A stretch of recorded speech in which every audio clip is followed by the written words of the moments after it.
আপনাদের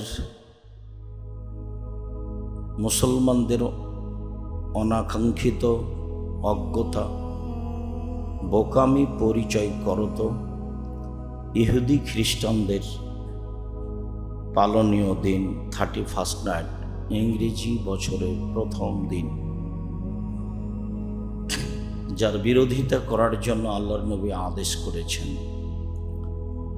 যাকে মেনে চলেছে মুসলিম ঘরের অশিক্ষিত ইতর শ্রেণীর নোংরা বর্বর অসভ্য পরিবার, পুরুষ নারী।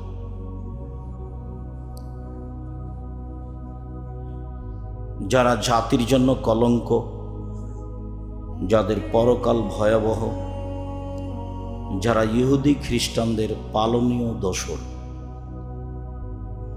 যা বড় দুঃখজনক, ভয়াবহ। বেরায়েতের উপরে আমার আফসোস এই কারণেও যে আমার মনে হয় সারা বাংলাদেশে সবচেয়ে বড় আয়তনে অধিক সংখ্যক মানুষের পরিপূর্ণ এরিয়া বেরায়েত, যাদের অর্থ সম্পদ খুব বেশি না হলেও খুব কম, এ কথাও নয়। এরপরেও কোরআন হাদিস শিক্ষার একটা প্রতিষ্ঠান সারা বেরায়েত জুড়ে নেই। হিফজখানা মূলত প্রতিষ্ঠান নয়। হিফজখানা দিয়ে কোরআন হাদিস জানা যায় না। হাফেজ আমার চেয়ে 2টা সূরা মুখস্থ বেশি রাখে মাত্র। আমি হয়তোবা নাস ফালাক মুখস্থ জানি, আর হাফেজ সাহেব হয়তোবা আল ইমরান নেশা মুখস্থ আছে, এই পার্থক্য। আমি যদি হাফেজ সাহেবকে বলি, হাফেজ সাহেব, এই যে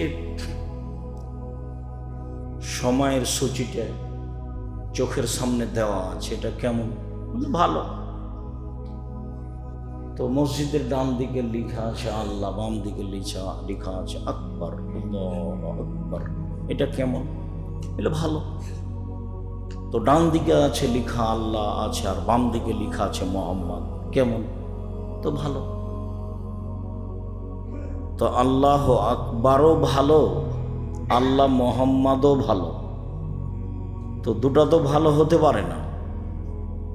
একটা তো খাজা মঈনুদ্দিন চিশতির তরিকা, মানে আল্লাহর মাল মোহাম্মদকে দিয়েছেন আল্লাহ, আর মোহাম্মদ খাজা মঈনুদ্দিন চিশতিকে দিয়েছেন, আর খাজা মঈনুদ্দিন চিশতি ভারতের লোককে বন্টন করে দিয়েছে। তো এই অনুভূতি নেই যার, সেটা মূলত প্রতিষ্ঠান নয়। হ্যাঁ, কওমি মাদ্রাসার সাথে কোরআন হিফজের একটা সেকশন থাকবে। কোরআন মুখস্থ থাকলে ইমামতি করা ভালো হয়, দিন ধর্ম প্রচার করা ভালো হয়, ইলমের সুবিধা হয়। এর জন্য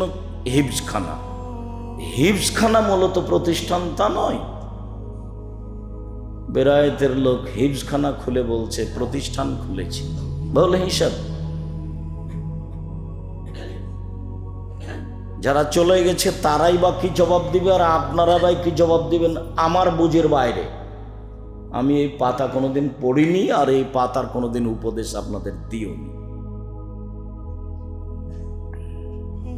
আমি বলেছি হয় গড়েন, না হলে যারা গড়ছে তাদের সহযোগিতা করেন। হ্যাঁ, পারলে গড়েন, গড়ানো উচিত। সারা বাংলাদেশে সবচেয়ে ব্যাপক জনসমাজপূর্ণ এরিয়া, জায়গা, একবারে সবাই আহলে হাদিস, সেটা হলো বেরায়েত। এত ব্যাপক জনগণের আর কোনো পাড়া সারা বাংলাদেশে আছে তা আমার তদন্তে নেই। এরপরেও আপনাকে আমি জিরো মনে করি, আপনি মনে কিছু নেবেন না। আর আপনাকে হিসাব করে আমি কোনো কথা বলি, এটাও নয়। এই পাতা আমাকে পড়া লাগে না, আলহামদুলিল্লাহ। আমি এসেছি, আমাকে টাকা দিতে হবে, তাহলে আমি বাড়ি যেতে পারবো, এই পরিস্থিতি আল্লাহ আমার রাখেনি, কোনো দিন নয়। আমার আব্বার জমি চাষ যদি আমরা করি, আমাদের জীবন পার হবে ইনশাল্লাহ। আমার ছেলেরা যদি চাষ করে তবুও তাদের জীবন পার হবে, এরকম আমার মনে হচ্ছে। অনেক আমার বাপ মারা যাওয়ার পরে মাটি দিয়ে এসে জমি ভাগ করে দিয়েছি, দিয়ে তারপরে খাওয়া দাওয়া করেছি। এরপরেও জমিতে আমরা কেউ যাই না। আমি তো টুকটাক চিনি, আমার ছোট ভাই চিনেই না।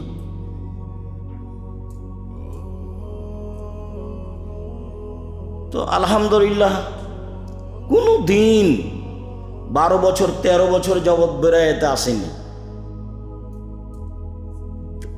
তারপর আল্লাহ কিভাবে নিয়ে এসেছেন, উনি সর্বশক্তিমান। তবে আজকের আলোচনাই ছিল সেদিনের আংশিক আলোচনা।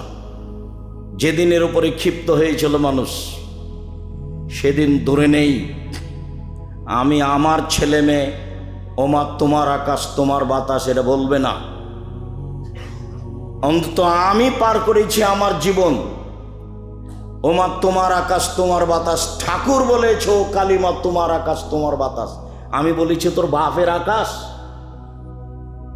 আমি বলছি আপনি কোন পথঘাট দিয়ে আমাকে পিছনে নিয়ে আসতে পারবেন না। ওই পাতায় আমি পড়িনি, ওটা ছিঁড়ে দিয়েছি। ওই পাতায় আমি পড়ি না। আর ওইভাবে আল্লাহ আমাকে কোনোদিন নিয়েও যাননি। আলহামদুলিল্লাহ আমি ভালো অবস্থায় আছি। যার কারণে কোনোদিন কোনো ব্যক্তি, সভাপতি, সেক্রেটারি কাউকে খুশি করে সম্মান দিয়ে কথা বলতে হবে এরকম প্রয়োজন আমার পরিবেশে আমার জীবনে আসে না। এমপি হোক মন্ত্রী হোক সে যেই হোক না কেন, হ্যাঁ তবে এসেছেন আমি বক্তব্য দিচ্ছি, তখন আমি বলেছি এমপি সাহেব, সম্মানিত এমপি সাহেব আমাদের বক্তব্যের মাঝামাঝিতে আছি, আপনি কিছুক্ষণ অপেক্ষা করলে আমরা কথা শেষ করব, তখন আপনি আপনার প্রয়োজনীয় কথা বলবেন। কথা ছেড়ে দিয়ে আমাকে কথা বলতে দিতে হবে, এই পরিবেশ আমার জীবনে ঘটেনি। আর আপনাকে তো আমি দিন রাত বলছি, আপনার পাশে যেটা প্রতিষ্ঠান জামিয়া সালাফিয়া, একদিক থেকে একদিক 9 পয়েন্ট কম 1 কিলোমিটার। কেন যে যান না তা আমি জানি না। প্রায় এখন 100 বিঘা, প্রায় কিছু কিনতে বাকি আছে। পূর্বাঞ্চলে 21 নম্বর সেক্টরের সাথে লাগা বাণিজ্য মেলার পিছনে, যেখানে একটা মসজিদ তৈরি হচ্ছে, যার 3 ভাগের 1 ভাগে পাইলিং খরচ আছে 2 কোটি টাকা। শুধুগুলি মেঝা ঢালাই হয়েছে প্রায় 2 কোটি টাকা। পিলার হচ্ছে, জমি সব কিনা, প্রায় জমি কিনা। কে টাকা দিয়েছে? আপনি দিয়েছেন। বলে আব্দুর রাজ্জাক সাহেব বেড়ায় তো কাউকে দেখে না, তাহলে আপনার কোনো ভাই দিয়েছে। জনগণের টাকা দিয়েই চলে এটা। প্রতি মাসে বেতন লাগে 32 লক্ষ, 32 লক্ষ।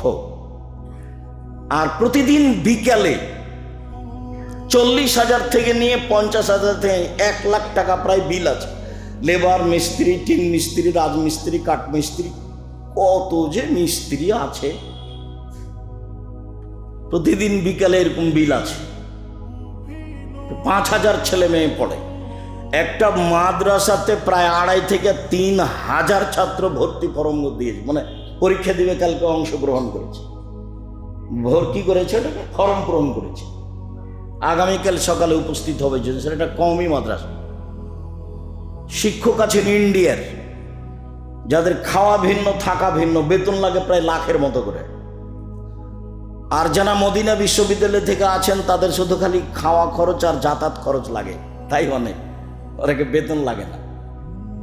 আর যার নিজের দেশের বড় বড় তো শিক্ষক আছেন, 300 জন শিক্ষক শিক্ষিকা।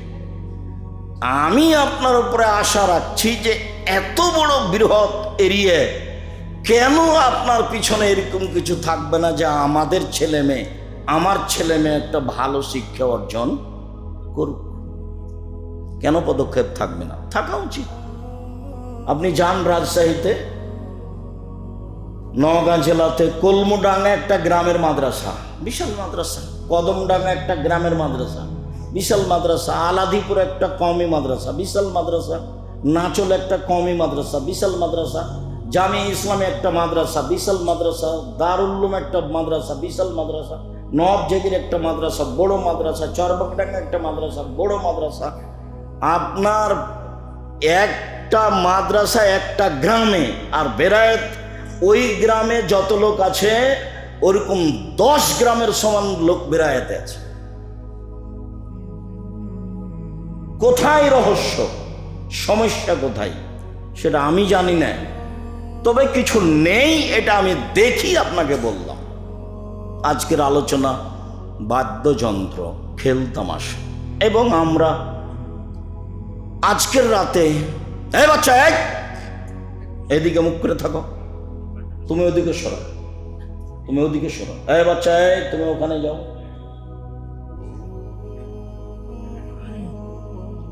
আপনারা যারা বাড়িতে আছেন, আজকে অনেক মানুষই বাহিরের, বেরায়েতের কম। আমি জানি আপনার ব্যস্ততা বেশি, তবে আজকে আসা উচিত ছিল।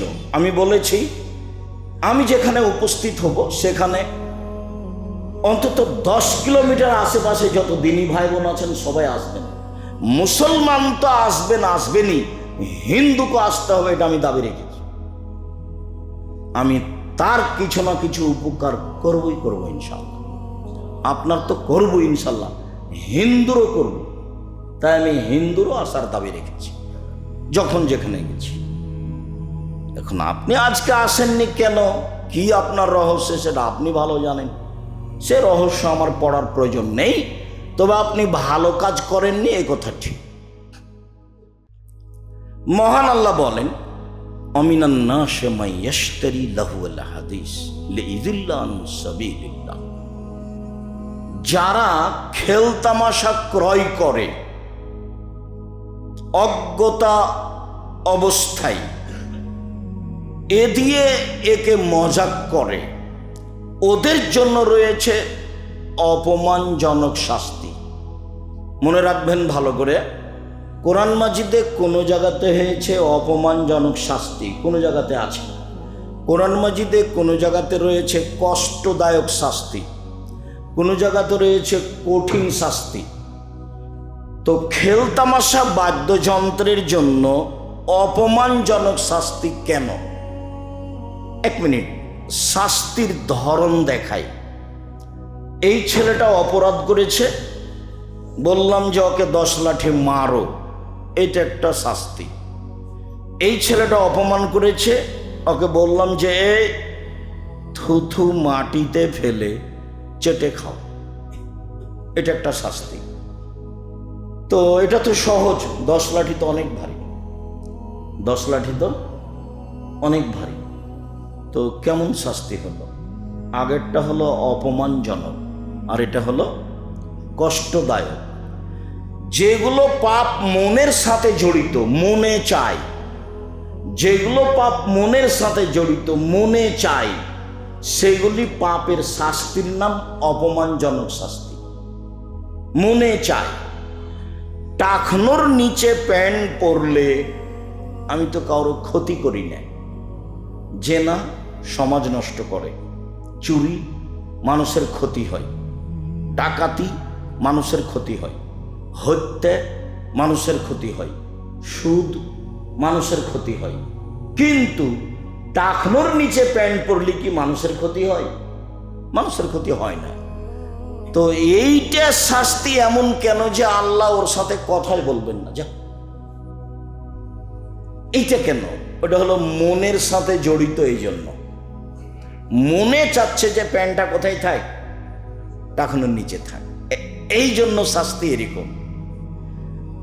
তো খেলতামশা বাদ্যযন্ত্র, মেয়েদের নাচ, ল্যাংটা মেয়ে নাচলে চক্ষু ঠান্ডা হয়, কলিজা ঠান্ডা হয়, মনটা জড়িয়ে যায়, দেখতে ভালো লাগে। রাত রাত পার করে দেয় ল্যাংটা মেয়ে দেখে, কখন ভোর হয়ে গেছে বুঝতেই পারে না, রাত 2টা 3টা হয়ে গেছে। মহিলা পুরুষ একই, সব জায়গাতে। শুধু আপনার ছেলে নয়, ছেলে এখানে আছে, মা এক ঘরে ল্যাংটা মেয়ে দেখছে, বাপ এক ঘরে দেখছে, বাপ দেখছে, মা দেখছে, ওর ভাই দেখছে, ওর বোন দেখছে, ওর 14 গোষ্ঠী দেখছে। শিক্ষিত বলে কোনো মানুষই নেই, সবই পশু প্রাণীর মতো, সব প্রায় গরু ছাগলের মতো, কুকুর শ্রীগালের মতো। বুঝেও বুঝে না ওরা, অন্তর আছে বুঝে না, দেখেও দেখে না ওরা, চক্ষু আছে দেখে না, শোনেও শোনে না, ওরা কান আছে শোনে না। উলায়েকা কাল আনাম, তারা পশু প্রাণীর মতো, তারা গরু ছাগলের মতো, তারা কুকুর শ্রীগালের মতো, বালু মাজাল বরং তার চেয়ে খারাপ। আল্লাহ বলছেন। এক পর্যায়ে আল্লাহ রাসূল বলবেন, দেখবেন এর চেয়ে কঠিন অবস্থায় বলবেন আল্লাহ নবী, দেখবেন ইনশাআল্লাহ। অবাক হতে হয়। সবাই চক্ষু ঠান্ডা করছে, বাপ এক ঘরে, মা এক ঘরে, বেটি এক ঘরে, বেটা এক ঘরে, সবাই কলিজা ঠান্ডা করছে ল্যাংটা মেয়ে দেখে, নাচ দেখে। বিশাল টিভি, টাকা আছে একবারে দেওয়াল ভর্তি টিভি, চালু করার সাথে সাথে চলে আসছে উলঙ্গ হয়ে, দেখতে কত ভালো লাগছে। প্রতি মাসে উমরা আর হজের বছর হজ, বাস হজ। আর এশার সালাতের পরে টুপি মাথায় তো দোকানে বসে আছে ঘন্টার ঘন্টা ল্যাংটা মেনা। অবাক কথা। আবার কোন কোন বাড়িতে বউ আছে, বেটি আছে, বাপ আছে, মা আছে, সবাই মিলে দেখছে। এরই নাম পশু প্রাণী, এরই নাম গরু ছাগল, এরই নাম কুকুর শ্রীগাল, এরই নাম ইতর শ্রেণী, এরই নাম নোংরা শ্রেণীর মানুষ, এরই নাম বর্বর শ্রেণীর মানুষ, এরই নাম অসভ্য শ্রেণীর মানুষ, যাদের কাছে বিদ্যা নয়, বুদ্ধিও নেই। মহান আল্লাহ বলেন, যারা খেলতামাশা ক্রয় করে, কিনে নেয়, বাড়িতে ব্যবস্থা করে, মোবাইলে, টিভিতে, ওদের জন্য রয়েছে অপমানজনক শাস্তি। কি অপমানজনক শাস্তি? দুনিয়াতে যেমন থুথু ফেলে চেটে নিতে বলা অপমানজনক শাস্তি, এইরকম আছে অপমানজনক শাস্তি। চলেন, উকবা ইবনে আমের রাদিয়াল্লাহু তাআলা আনহু বলেন, রাসূল সাল্লাল্লাহু আলাইহি সাল্লাম বলেছেন, কুল্লু লাহবিন ইয়ালহু বিহি রাজুল ফাহুয়া বাতিল। যেসব খেলাধুলা পুরুষ নারী করে, নাচ হোক, গান হোক, যে কোনো খেলাধুলা পুরুষ নারী করে, সেটা বাতিল। শরীর চর্চা ছাড়া, যুদ্ধ চর্চা ছাড়া, শরীর চর্চা ছাড়া, তারপরেও শরীর চর্চা, ব্যায়াম যেগুলো এক খেয়ালে চেয়ে থাকা লাগে এভাবে, ওটা হারাম। ওই মনোনিবেশ হারাম, ওটা চলবে না। শরীর চর্চা ছাড়া সব খেলা হারাম। অল্প সময় ঘুমাবেন না, প্রয়োজনে জায়গা পরিবর্তন করবেন। রাসূল সাল্লাল্লাহু আলাইহি সাল্লাম বলেছেন, খেলতামাশা, বাদ্যযন্ত্র চিরদিনের জন্য হারাম। আব্দুল্লাহ ইবনে আব্বাস রাদিয়াল্লাহু তাআলা আনহু বলেন, আল্লাহ রাসূল বলেছেন, ইন্নাল্লাহা হাররামাল খামরা ওয়াল মাইসিরা ওয়াল কুবা ওয়া ফি রিওয়ায়াতিন আল খামরা ওয়াল মাইসিরা ওয়াল খিনজিরা ওয়াল আসনামা। আল্লাহ তাআলা চিরদিনের জন্য হারাম করেছেন মদ, জুয়া, খেলতামাশা, বাদ্যযন্ত্র, ডুবি তবলা, হারমোনিয়াম, দুতারা, সেতারা, চিরদিনের জন্য হারাম করেছেন। কুবা মানে খেলতামাশা, কুবা মানে ডুবি তবলা, কুবা মানে সেতারা, দোতারা, যা কিছু আছে বাদ্যযন্ত্র সব হারাম। সোর হারাম, পুতুল হারাম, একই সাথে সব, একই শব্দ।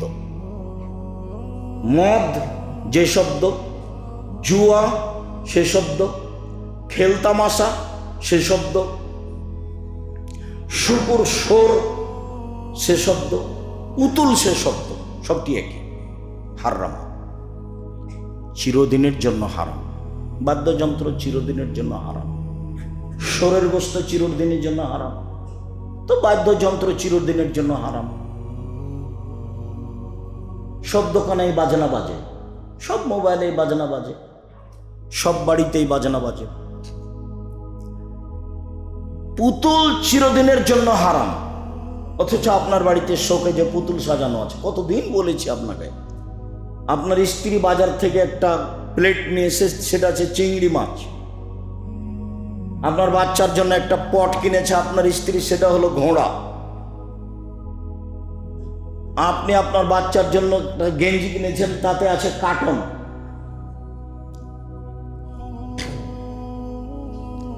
আপনার স্ত্রী একটা আয়না কিনেছে, সেটা হলো রুই মাছ, কাতল মাছ। আমরা তো এগুলো কিনি না, কিনবো না। কে যদি দিয়ে চলে যায় তাহলে ওকে লাথি দিয়ে ভেঙে দেবো তখনই, নাহলে ফেরত দেবো। মানে 1 সেকেন্ড 1 মিনিট আমাদের বাসায় থাকার কোনো সুযোগ নেই, কোনো সুযোগই নেই, ওই পাতাই পড়ি না।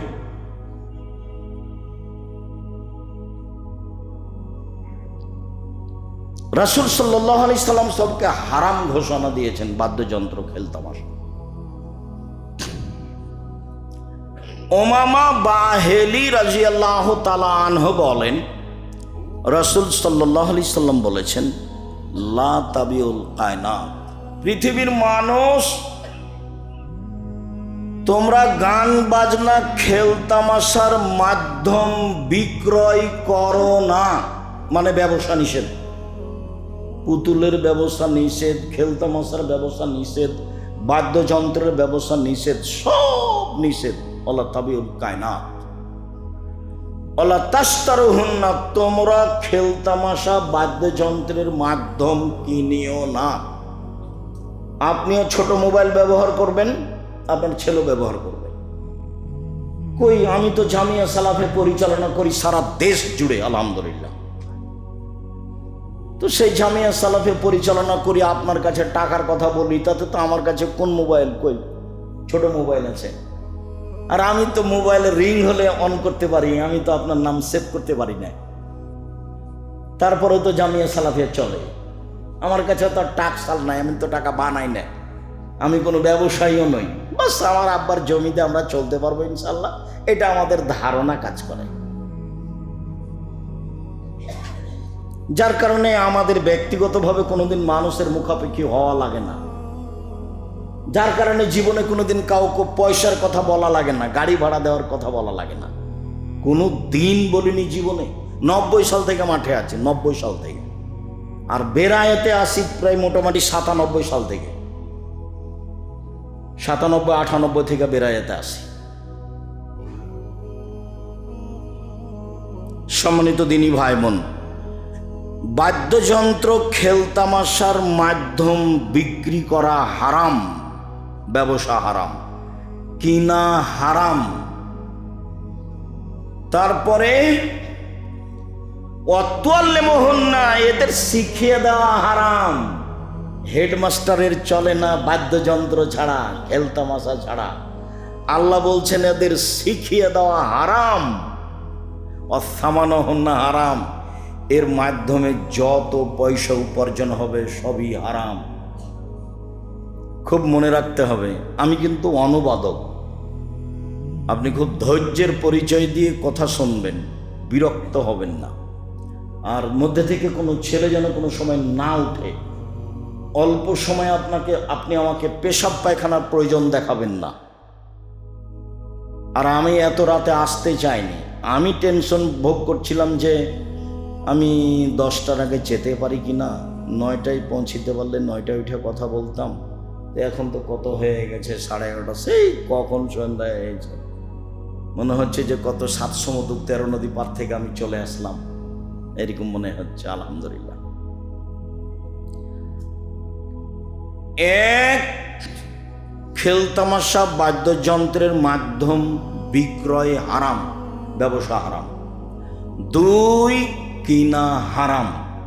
3, শিখিয়ে দেওয়া হারাম।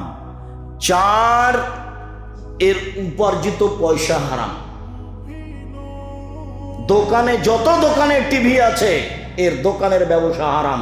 দেখি কোনো মায়ের বেটা উল্টে দিতে পারে ফতোয়া, ঘুঘুরা তুলে দেব।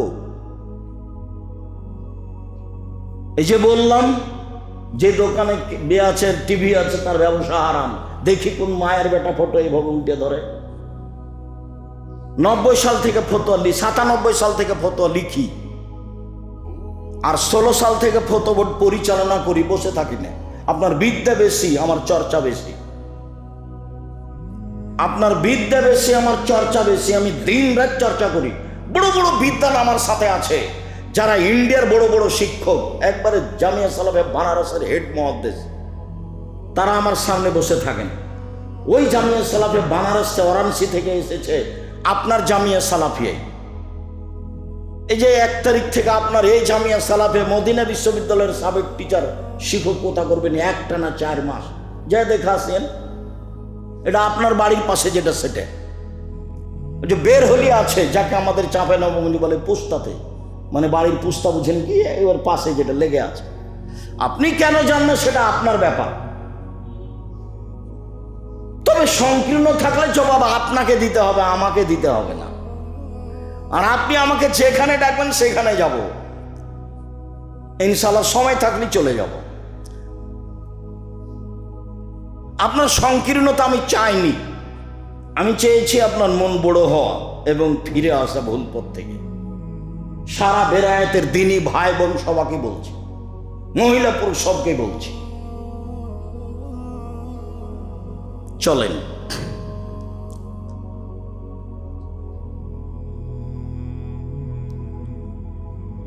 আবু মালিক আশআরী রাদিয়াল্লাহু তাআলা আনহু বলেন, রাসূল সাল্লাল্লাহু আলাইহি সাল্লাম বলেছেন, লা ইয়াকুনান্না মিন বাদি আকওয়াম, আমার পরে অচিরেই পুরুষ নারী আসছে। এই যে আমরা, আমার পরে অচিরেই পুরুষ নারী আসছে, ইস্তাহিলুনাল হেরা, যারা জেনাকে হালাল মনে করবে। জেনা পাপের কাজ নয়, জেনা পাপের কাজ নয়, অবাক কথা। ওয়াল হারিরা, রেশমিকে হালাল মনে করবে।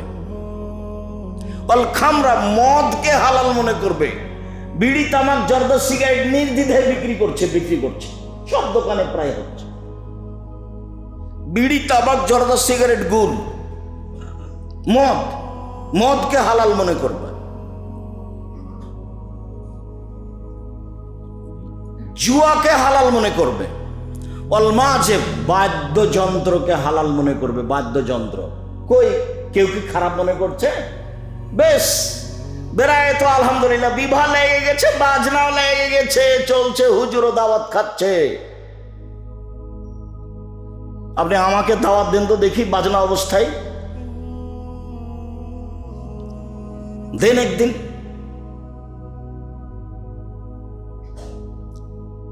বাদ্যযন্ত্র চলছে, কোন কথাকে ছেলে নেই। বছর উমরাতেও যান, টাকার তো অভাব নেই আলহামদুলিল্লাহ। উমরা করতে কয় টাকা লাগে? ফকিরে ভিক্ষে চাইলে দিতে দেরি হয়, উমরা করতে আর কয় টাকা লাগে? 1 টাকা কর্জ দিলে 18 নেকি হয়, আর 1 টাকা দান করলে 10 নেকি হয়। আর দান উমরার চেয়ে হাজারো লাখ কোটি গুণ শক্তিশালী ইবাদত।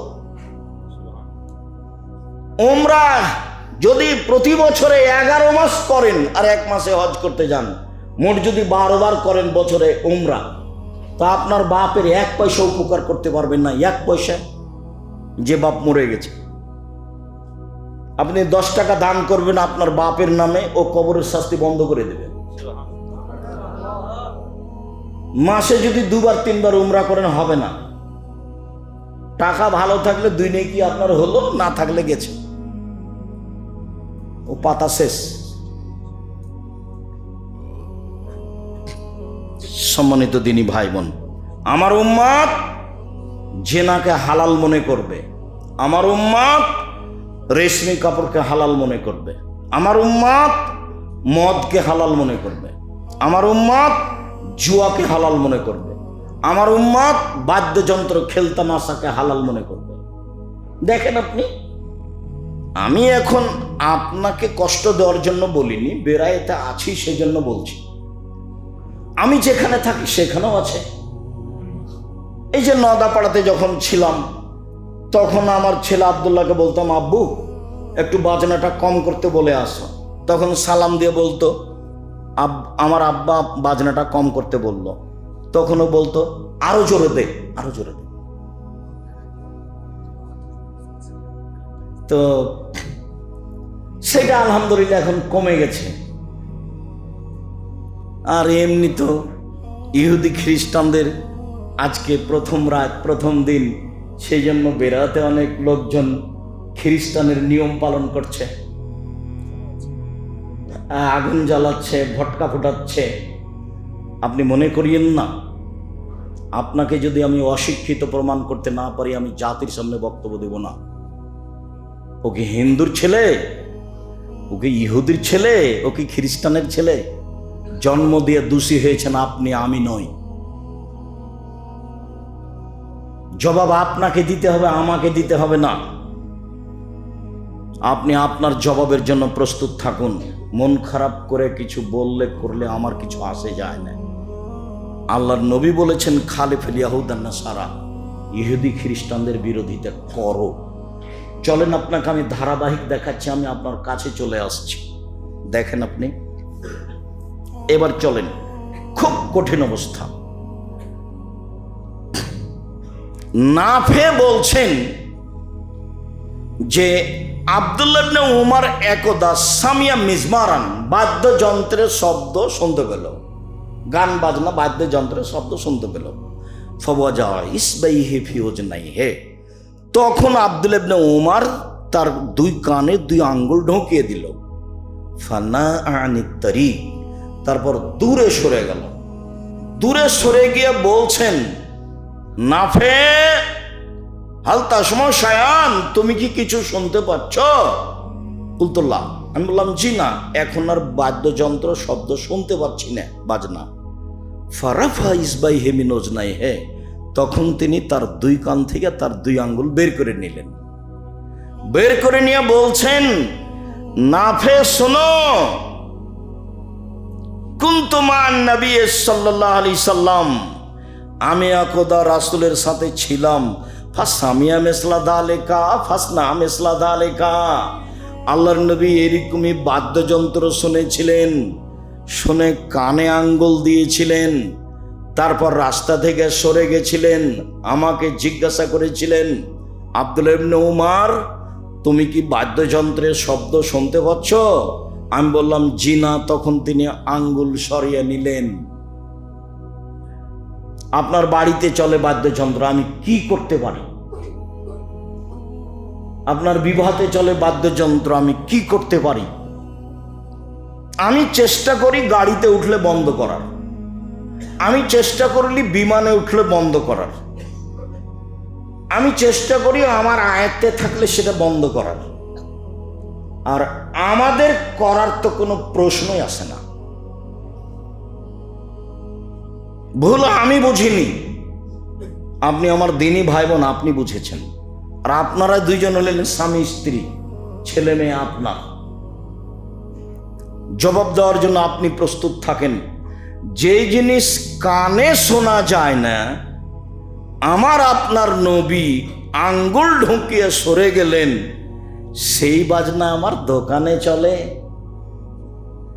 সেই বাজনা আমার বাড়িতে চলে, সেই বাজনা আমার বিবাহের অনুষ্ঠানে চলে।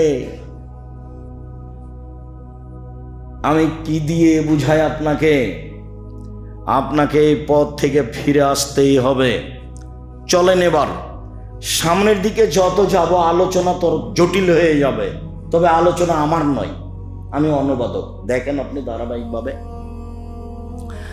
আবু মালিক আশআরী রাদিয়াল্লাহু তাআলা আনহু বলেন, রাসূল সাল্লাল্লাহু আলাইহি সাল্লাম বলেছেন, লা ইয়াশরাবান্না নাসু মিন উম্মতি আল খামরা ওয়া ইয়াসমুনা বিইসমিহা, আমার উম্মত মদ খাবে, নাম দিবে অন্য। আমার উম্মত মদ খাবে, নাম দিবে অন্য। আমার উম্মত মদ খাবে, নাম দিবে অন্য। তখন আমি বলেছি, এটাই হলো পেপসি, ঠান্ডা, কোকাকোলা, আরসি, এটাই মদ, নাম দেওয়া আছে অন্য। তখন এক শ্রেণীর দুই একজন হুজুর বলেছেন, না এটা ঠিক নয়। তো আমি আবার বক্তব্যে বলেছি যে আচ্ছা ঠিক আছে, আমি ঠিক বলিনি, তা আপনি বলেন সেটা কোনটা, যেটা মানুষে খাচ্ছে অথচ সেটা মদ, অথচ নাম দেওয়া আছে অন্য, বলেন সেটা কোনটা? বুঝাতে পারিনি মনে হয়, আবার বলি, আবার খেয়াল করেন তো। আল্লাহ নবী বলছেন আমার উম্মত মদ খাবে, নাম দিবে অন্য, মানে মদের নাম মদ দিবে না। বলেন যদি সেটা বলেন যদি ইয়াবা, তাহলে নয় না, সবাই বলে ইয়াবা হলো মদ, এটা নয়। যদি আপনি বলেন সেটা গাঁজা, না এটা সবাই বলে মদ। যদি আপনি বলেন সেটা হিরোইন, না না এটা সবাই বলে মদ। মানুষে মদের নাম অন্য দিয়েছে, খাচ্ছে, সেটা কোনটা বের করেন আপনি? আমি বলেছি সেটা ঠান্ডা, পেপসি, কোকাকোলা, আরসি, কোনোদিন মুখে দিই না আমরা।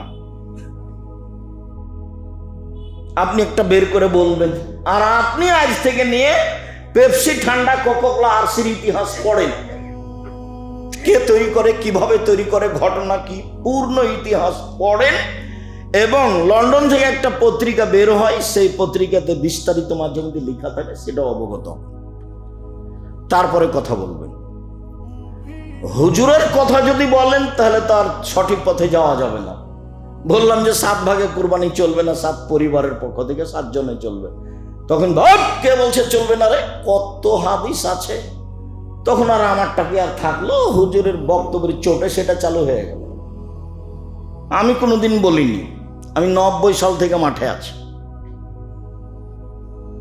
আমি 7 দিনের দিনে আঁকিকে দিতে হবে এই কথা বলেছি, 14 দিনে বলিনি, 21 দিনে বলিনি, জীবনে একদিন বলিনি। 7 দিনের দিনই দিতে হবে, ভিক্ষুককে দিতে হবে, ভিক্ষা করে আঁকিকে দিতে হবে, ভিক্ষুককে ভিক্ষা করে দিতে হবে। আপনি ভিক্ষা করে দিবেন, আপনি কর্জ নিয়ে দিবেন, ঋণ করে দিবেন। ছাগল কানা হোক, খোড়া হোক, টেরা হোক, ল্যাংড়া হোক, হইলেই হলো, খালি জান থাকলে হলো। ও তো কুরবানি মানে চোখ দেখো, কুরবানি মানে কান দেখো, কুরবানি মানে পা দেখো, কুরবানি মানে খুর দেখো, কুরবানি মানে মোটা তাজা কিনা দেখো, কুরবানি মানে দামি কিনা দেখো, কুরবানি মানে ঝকঝকে কিনা দেখো, এটা হলো কুরবানি। আর আকিকা মানে কানা, খোড়া, ল্যাংড়া, 2 মাসের 6 মাসের, খালি জান আছে, 7 দিনের দিন। সম্মানিত দিনী ভাই বোন, আমার উম্মত মদ খাবে, নাম দিবে অন্য। একই হাদিস, বুখারী মুসলিম। দেখেন পরের বাক্য কত জটিল।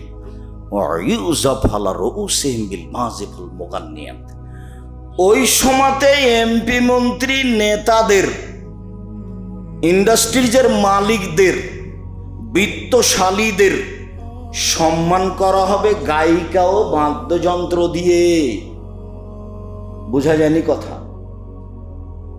নেতাদের, বড় বড় বিত্তশালীদের সম্মান করা হবে বেটি ছেলে, মহিলা দিয়ে, গায়িকা দিয়ে, আর বাদ্যযন্ত্র দিয়ে। হাদিস বুখারী মুসলিম।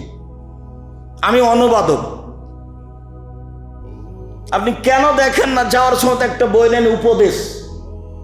এটা তো বেরাত, মানে আমি আপনার বাড়ির সদস্য বললেই চলে, বই তো আমার সাথেই থাকে। দেখেন একটা আলোচনা আছে বাদ্যযন্ত্র, একটা আলোচনা আছে গান বাজনা, দেখেন এ হাদিস দেওয়া আছে যে নেতাদের, বিত্তশালীদের সম্মান করা হবে 2টা জিনিস দিয়ে, মহিলা দিয়ে আর বাদ্যযন্ত্র, গান বাজনা দিয়ে। এরপরও শেষ হয়নি, এখনো বলছে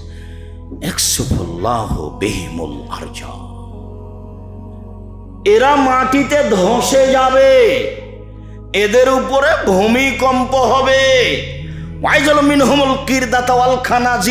আল্লাহ এদের করে দিবে সোর, আল্লাহ এদের করে দিবেন বানর, আল্লাহ এদের করে দিবেন সোর, আল্লাহ এদের করে দিবেন বানর, আল্লাহ এদের করে দিবেন শুকুর, আল্লাহ এদের করে দিবেন বানর। হাদিস বুখারী মুসলিম। বিবেচনা করেন দেখি আপনি। বলে কই আব্দুর রাজ্জাক সাহেব, একদিনও কেউ সোর হয়নি? হবে, বলা লাগবে না, হাদিস তো বুখারী মুসলিম। হবেই হবে, হবেই হবে। সন্ধ্যায় থাকবে মানুষ, সকালে হবে শুকুর। সন্ধ্যায় থাকবে মানুষ, সকালে হবে বানর, একবারে হুবাহু বানর। চলেন আরো দেখেন। ইবনে আব্বাস রাদিয়াল্লাহু তাআলা আনহু বলেন, আল্লাহ নবী বলেছেন, লা ইউবাইয়াতান্না কওমুন মিন হাযিল উম্মাহ আলা তামিন ওয়া শারাবিন ওয়া লাহাবিন। আমার উম্মত রাত অতিবাহিত করবে গান বাজনা, বাদ্যযন্ত্র নিয়ে, খেলতামাশা নিয়ে, খাদ্য পানি নিয়ে। আমার উম্মত রাত অতিবাহিত করবে খেলতামাশা, বাদ্যযন্ত্র নিয়ে, খানা পানি নিয়ে। মদ নিয়ে ফায়াসবাহু, ওরা সকাল করবে। ফায়াসবাহু, ওরা সকাল করবে। ফাজালাহুমুল্লাহু কিরদাতানা খানাজির, আল্লাহ তাদের করে দিবেন সোর, আল্লাহ তাদের করে দিবেন বানর। ওরা হয়ে যাবে শুকুর, ওরা হয়ে যাবে বানর, ওরা হয়ে যাবে সোর, ওরা হয়ে যাবে বানর। আল্লাহ ওদের করে দিবেন সোর, আল্লাহ ওদের করে দিবেন বানর। আমি অনুবাদক,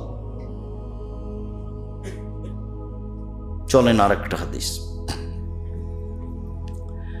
আনাস রাদিয়াল্লাহু তাআলা আনহু বলেন, আল্লাহর নবী বলেছেন, লাকুনান্না ফি হাযিহিল উম্মাহ খাসফুন ওয়া মাসকুন ওয়া কাজফুন, আমার উম্মতের উপরে তিনটি বিপদ নেমে আসবে তিনটি পাপের কারণে। আমার উম্মতের উপরে তিনটি বিপদ নেমে আসবে তিনটি পাপের কারণে। আমার উম্মতের উপরে তিনটি বিপদ নেমে আসবে তিনটি পাপের কারণে। এক, খাসফুন, ভূমিকম্প হবে, হবেই। দুই, মাসকুন, আকার আকৃতি পরিবর্তন হবে। সন্ধ্যায় থাকবে মানুষ, সকালে হবে সোর। সন্ধ্যায় থাকবে মানুষ, সকালে হবে বানর। আমার উম্মতের আকার আকৃতি পরিবর্তন হবে। তিন, সমস্যা নেমে আসবে। মসজিদে মারামারি, মাদ্রাসায় মারামারি, সামাজিক অবস্থা উল্টে গেছে। বেরোতে একটা কমি মাদ্রাসা ছিল, সেটা আলিয়া হয়ে গেছে। কোন দুঃখে হলো? অনেক জায়গাতে না হয় বেতন দিতে পারে না, সেই জন্য বলছে চলে না, চলে না। 20 বছর দেখলাম চেষ্টা করে, কত ঘষ্টি সানা করে, হলো না রে, হলো না রে, যা আলিয়া করে দিতে পারলাম না। সেটা কি এটা? টাকা তো মাশাআল্লাহ আছে, সেটা আলিয়া হবে কেন? চাঁপাইনবাবগঞ্জে আলিয়া 12 জনে খালি, আলিয়া এলেম থেকে খালি, সরকার বেতন দেয়, কারো ঠেকা লেগেছে পড়াতে। আমি ছাত্র পরীক্ষা করে নিই, বড় বড় বিদ্যান দিয়ে পড়াই, বড় বড় বিদ্যান দিয়ে পাহারা দিই, তারপর বেশি বেতন দিয়ে সরকারি লেভেলের আর্মি রিটায়ার্ড পারসন লোক আছে দেখাশোনার করার পর, 3-4 জন 5 জন, ওরা আর্মি রিটায়ার্ড, প্রতিষ্ঠান কন্ট্রোল করবে, সেই জন্য পাহারাদার আছে, রিসিপশন আছে, সব কিছু দিয়ে প্রতিষ্ঠান চালাই। একাডেমিক ভবন ভিন্ন, পড়ার থাকার জায়গা ভিন্ন, তারপরেও টিকতে পারি না। আর আপনি আলিয়া মাদ্রাসা খুলে বিদ্যা টিকাবেন? ধর্ম পাগল হয়ে গেছে। धर्म राजशाही चांपाईनबाबगंज हवाई लड्डू, दोनों हाथ में लड्डू है, जो चाहे उसको खोल दे, छोड़ दे, चाहे उसको खा ले। धर्म पागल হয়নি, অত সহজ নয়। জামিয়া সালাফে পাহারাদার আছে, জামিয়া সালাফে রিসেপশন আছে, জামিয়া সালাফে প্রতিষ্ঠান তদন্তের জন্য আর্মি আছে, রিটায়ার্ড পারসন, জামিয়া সালাফিয়া তদারকের জন্য শিক্ষক আছেন, জামিয়া সালাফিয়া পড়ানোর জন্য বড় বড় দেশ বিদেশের বিদ্বান আছে। আর আমি নিজে সপ্তাহে সপ্তাহে উপদেশ দিই, তারপরেও ভালো পর্যায়ে টিকতে পারছি না, কঠিন হয়। আর আপনি এমনি বিদ্যা শিখান বাচ্চাকে, অত সহজ? ভুল হয়েছে। কার আদেশে হয়েছে, কি কৌশলে হয়েছে, আল্লাহ ভালো জানে। জবাব একদিন হবে, বিচারও একদিন হবে। শুনুন সম্মানিত দিনী ভাই বোন, রাসূল সাল্লাল্লাহু আলাইহি সাল্লাম বলেন, তিনটে বিপদ নেমে আসবে তিনটা পাপের কারণে। এক, ভূমিকম্প হবে। দুই, শোর বানর হবে। তিন, বিপদ নেমে আসবে, পাপ। এক, এই যে শারিবুল খমরা, যখন মানুষ নেশাদার দ্রব্য পান করবে, মনে থাকবে না মনে হয়। দুই, জাহারাতিল কায়নাত, মেয়েরা যখন নাচবে। দেখেন প্রায় সব মোবাইলই মেয়ে নাচে, প্রায় সব দোকানে মেয়ে নাচে, প্রায় সব ঘরে মেয়ে নাচে। মায়ের কাছে মেয়ে নাচে, বাপের কাছে নাচে, বেটির কাছে নাচে, বেটার কাছে নাচে। একবারে ল্যাংটা মেয়েতে বাড়ি ঘর রাস্তাঘাট খালি পূর্ণ হয়ে আছে। চক্ষু ঠান্ডা করে, কলিজা ঠান্ডা করে, জানটা সহাত করে উলঙ্গ মেয়েকে দেখে। রাসূল সাল্লাল্লাহু আলাইহি সাল্লাম বলেন, হুজিবাতিন নার বিশাহওয়াত, জাহান্নাম ঘেরা আছে মনের ইচ্ছা দিয়ে। হুজিবাতিজ জান্নাত বিল মাকারিহে, জান্নাত ঘেরা আছে নিয়ম নীতি, কষ্ট, ক্লেশ, ত্যাগ, তিতিক্ষা দিয়ে। আপনাকে যেন ভারী না লাগে, আমি কিন্তু অনুবাদক, ভারী লাগলে আমার কিছু করার নেই। এক, নেশাদার দ্রব্য খাবে আমার উম্মত। দুই, মেয়েরা নাচবে। তিন, বাদ্যযন্ত্র।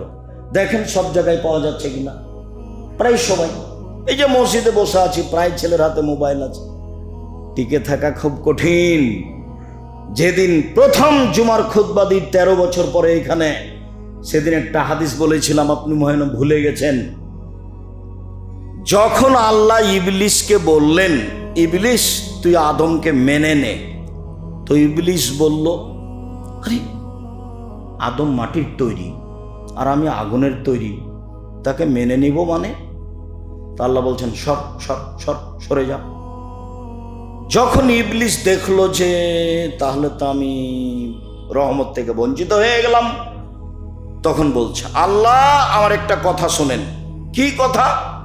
আমাকে বাঁচার সুযোগ দেন, এলাই ইয়াউমে ইউবাসুন, বিচারের দিন পর্যন্ত, কিয়ামত পর্যন্ত আমাকে বাঁচার সুযোগ দেন। তখন আল্লাহ বলছেন ঠিক আছে, এলা ওয়াক্তিম মালুম, একটা সময় পর্যন্ত দিলাম। হুবাহু আল্লাহ ইবলিসের ভাষাটা নকল করলেন না, তো দিলেন। যেমন দিয়েছেন তেমন ইবলিস বলছে, রব্বি, দেখেন ইবলিসের ঢং, রব্বি, হে আমার প্রতিপালক, তোমার সম্মানের কসম, তোমার ইজ্জতের কসম, লাউকবিয়ানাল ইনসানা মাদামা তারওহুম ফিয়াসাদিহিম, আদমের ছেলে মেয়ের দেহে যতক্ষণ শ্বাস আছে আমি তাকে ভুল পথে নিয়ে যাবই। আমি তাকে মোবাইলে ল্যাংটামে দেখাবই। আমি তাকে পাপী করিয়েই ছাড়বো। আমি একাই জাহান্নামে যাব, আদমের ছেলে মেয়েকে নিয়ে যাব। তখন আল্লাহ বলছেন, ইজ্জাতি ওয়া জালালি ওয়া ইরতিফায়ে মাকানি, ইবলিস শুনে রাখ, আমার সম্মান, আমার ইজ্জতের কসম, আমার সম্মানের কসম, আমার মর্যাদার কসম, আমার সম্মানের কসম, আমার ইজ্জতের কসম, আমার মর্যাদার কসম, আদম সন্তান যতবার ক্ষমা চাইবে ততবার ক্ষমা করে দিব। ক্ষমার আলোচনাটা ছিল, প্রথমেই ছিল ক্ষমা, পরে ছিল দয়া, আর না হলে প্রথমে ছিল দয়া, পরে ছিল ক্ষমা। তো আল্লাহ বললেন না যে ইবলিস তুই পারবি না। ইবলিস যখন বলল করব, তখন আল্লাহ বললেন আচ্ছা ঠিক আছে, আদমের ছেলে মেয়ে যদি বলে ভুল হয়েছে তো আমি ক্ষমা করে দেব। ও যতবার বলবে ততবার করব ক্ষমা, যতবার বলবে আমাকে ততবার ক্ষমা করে দেব। তাহলে আমার বলাটা থেকে গেল, বলাই লাগবে, মানে কিছু করাই লাগবে, তাছাড়া হবে না। চলেন, আল্লাহ রাসূল এবার আফসোস করে বলছেন, দুঃখিত তিনি বলছেন, ইন্না মিম্মা আতাখাওয়াফা আলা উম্মতি, আমার উম্মতের উপরে আমি 3টে বিষয়ে আশঙ্কা করি। 3টে। এক, আইম্মাতাম মুজিল্লিন, ভ্রান্ত হুজুর হবে ভ্রান্ত, ধর্ম বিক্রি করে খাবে। আমিও মানুষ, আমারও তদন্ত হওয়া উচিত। উমর রাদিয়াল্লাহু তাআলা আনহু যদি এখন বেঁচে থাকতেন, বাংলাদেশের শতকরা 95 জন বক্তার আজীবন জেল হতো, এরা কেউ বাইরে থাকতে পারত না। আমার জানা অনুপাতে কোরআন হাদিসের কথা বলে এমন মানুষ খুবই কম। একদিন আমি ইন্ডিয়া কাটিহারে বক্তব্য দিতে গেছি, তো উর্দু ভাষায় বক্তার বক্তব্য দিচ্ছে।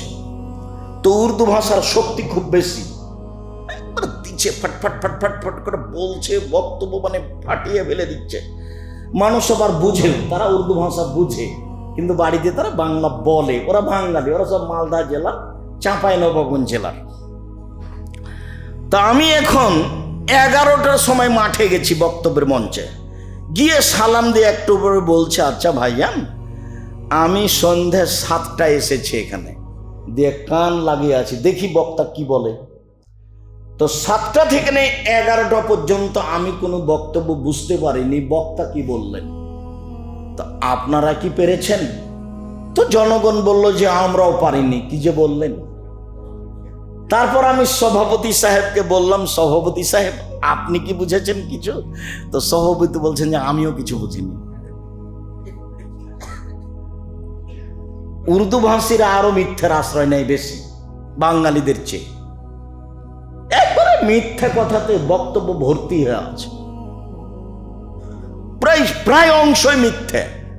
যেমন আপনাদেরকে আমি 30 বছর থেকে দেখিয়ে আসছি, 90 সাল তো 34 বছর নাকি, 34 বছর। দেখো স্যার, ওরে দোয়া কাটবেন কোরআন, মানুষের বানানো দোয়া কোরআন মাজিদের গায়ে লিখে দিয়েছে। কই আমি বাংলাদেশের প্রায় সব জেলাতে দেখাচ্ছি, সব জেলাতে বড় হুজুর, মাঝকল হুজুর, সাজকল হুজুর, যে আছে তাই সামনে বানানো কথা, বানানো কথাই বলছে। আমি তখন বক্তার বক্তব্যের কথা বলেছি যে বক্তার বক্তব্যকে আমি পুঁথির গান মনে করি। বক্তার বক্তব্যকে আমি পুঁথির গান মনে করি। পুঁথির গান মানে আমরা চাঁপাইনবাবগঞ্জের মানুষ ভাদ্র মাসের ধান কেটে নিয়ে খড়গুলিকে এক জায়গাতে করে গরমে বাড়ির বাহিরে ওই পুঁথির বই খুলে পড়তো 4-5 মিলে। তো মোটামুটি অনেক কথা এরকম। তার একটা কথা, 6 মাসের রাস্তা মর্দ 6 দিনে গেল, ঘোড়ায় চড়িয়া মতো হাঁটিয়া চলিল। পুঁথির গান। 6 মাসের রাস্তা মর্দ 6 দিনে গেল, ঘোড়ায় চড়িয়া মর্দ হাঁটিয়া চলিল। ফাতেমা কান্দিয়া কয়, আজ বুঝি হুসাইন কারবালাতে শহীদ হয়। ফাতেমা কান্দিয়া কয়, আজ বুঝি হুসাইন কারবালাতে শহীদ হয়। হুসাইন যেদিন কারবালার মাটিতে, ইরাকের মাটিতে কারবালার মাঠে শহীদ হন, তার 49 বছর আগে ফাতেমা মারা গেছে। 49 বছর আগে। কি করে ফাতেমা কেঁদে বলতে পারেন এ কথা? তো হুজুরের বক্তব্যকে আমি পুঁথির গানের বক্তব্য মতো মনে করেছি। আর আপনাকে তো বলেছি কয়েকদিনই, এদেশে একটা বই আছে মুকসেদুল মোমিনিন। মুকসেদুল মোমিনিন বই একটা হেডলাইন আছে, অবিবাহিত ছেলেমেয়ের পড়া নিষেধ। তো যে দেখে সেই পড়ে, যে দেখে সেই পড়ে, কি আছে লেখা। তো আমিও পড়ে দেখেছি, তবে তখন আমি বিভাগ করেছি। আমি যখন পড়ে দেখি তখন আমি অবিবাহিত ছিলাম না, আমি বিভাগ করেছি, তখন পড়ে দেখেছি। হেডলাইন হলো অবিবাহিত ছেলেমেয়ের পড়া নিষেধ। এখন কি আছে লেখা? লেখা এভাবে আছে, সফরের পূর্বে স্ত্রী হলে ছেলে ভ্যাংচা হয়, ভরা পেটে স্ত্রী মিলন হলে ছেলে টেরা হয়, চন্দ্র সূর্য গ্রহণের সময় স্ত্রী মিলন হলে ছেলে কানা হয়। আল্লাহর হস্তে পুরো আলোচনা মিথ্যে এবং সরাসরি কোরআন মাজিদের বিপরীত। কোরআন মাজিদে আল্লাহ তাআলা বলছেন, নিসাউকুম হারসুল লাকুম ফাতু হারসাকুম আন্না শিতুম। পৃথিবীর মানুষ তোমাদের স্ত্রী, তোমাদের জমি। পৃথিবীর মানুষ তোমাদের স্ত্রী, তোমাদের ক্ষেত। পৃথিবীর মানুষ তোমাদের স্ত্রী, তোমাদের জমি। পৃথিবীর মানুষ তোমাদের স্ত্রী, তোমাদের ক্ষেত। তোমরা তোমাদের জমি খেতে আসো তোমাদের ইচ্ছা মতো, সকালেই কি, বিকালেই কি, দুপুরেই কি, ভরা পেটেই কি, সফরের পূর্বেই কি, চন্দ্রগ্রহণ লাগলেই কি আর না লাগলেই কি। অথচ এভাবে লেখা আছে। কলম বক্তব্য প্রায় অংশেই মিথ্যা। পৃথিবীর মানুষ মনে রেখো, রাসূল সাল্লাল্লাহু আলাইহি ওয়াসাল্লাম বলছেন, দিনী ভাই বোন, এক, আমার উম্মতের মাওলানারা হবে ভ্রান্ত, ধর্ম বিক্রি করে খাবে, ধর্মের নামে মিথ্যা কথা বলবে। একবারে কোরআন মাজিদ খুলে বলছে, দেখেন আল্লাহ বলছেন ভোট দিতে, তাই বলছে। বলছে যে এ হাত দিয়ে যে ভোট পাবে, দিবে সে জান্নাত পাবে।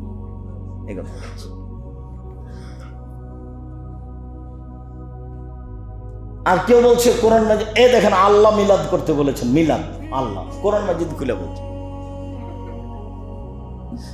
ওলামাদের অবস্থা, আল্লাহর নবী বলছেন আমার উম্মতের, আমার আশঙ্কা, তিনি আশঙ্কা করে বলছেন, আমার জীবনে আমি আশঙ্কা করে গেলাম, এক ভ্রান্ত আলেম, দুই অসাত্তাবদ কাবাইলুন উম্মতি আলা ওসানা, আমার উম্মত মূর্তি পূজা করবে, আমার উম্মত মূর্তি পূজা করবে,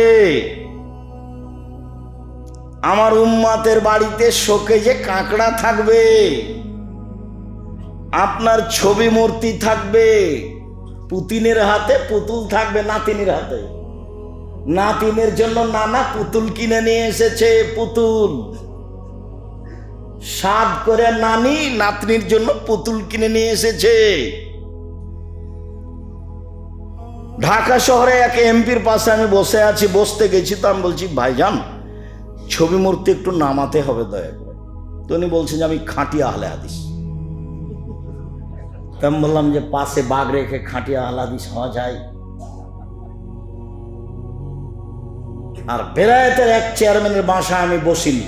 আমি বললেন যতক্ষণ পর্যন্ত ছবি মূর্তি না সরানো হবে ততক্ষণ পর্যন্ত আমি আপনার এই বাড়িতে আসবো না, বসবো না। ঘর খালি করে পরে আমাকে ডেকেছিলেন যে ঠিক আছে, যেদিন ঘর খালি হবে সেদিন আপনাকে ডাকবো। ঘর খালি করে ডেকেছিলেন। আমি নিজে রংপুরে এক শহরে প্রোগ্রামে গেছি, এক মৌলানার নাম বলছিলেন, চিনতে পারবেন, বসে আছেন এক ঘরে, বড় ঘর, চতুর্দিকে ছবি মূর্তি লাগানো আছে। এই বলছি আসসালামু আলাইকুম, ইন্না লিল্লাহি ওয়া ইন্না ইলাইহি, আপনি এখানে বসে আছেন ভাইজান এই রুমে? তা আমাকে হাসছে, বলছে আরে আপনি মুহাদ্দিস মানুষ।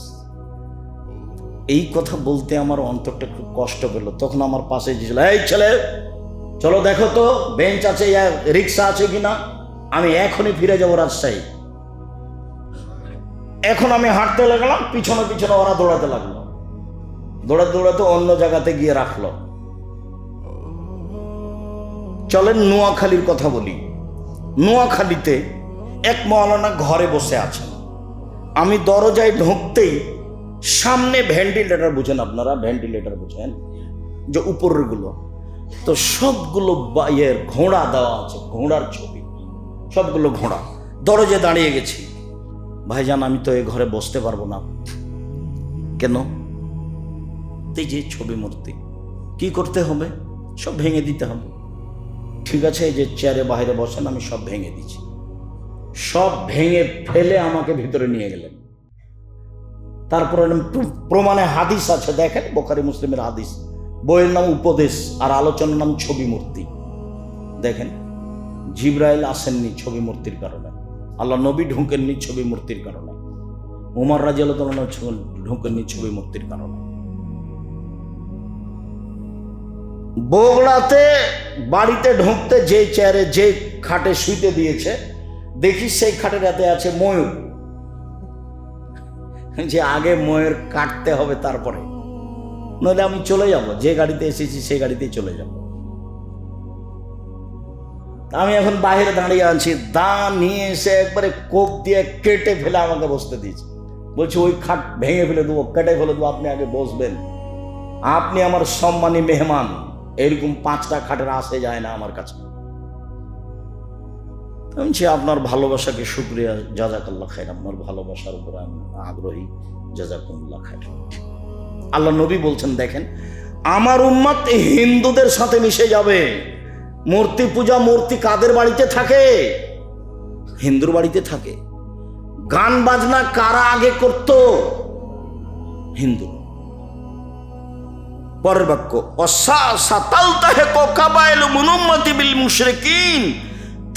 আমার উম্মত মিশে যাবে হিন্দুদের সাথে, আমার উম্মত মিশে যাবে হিন্দুদের সাথে।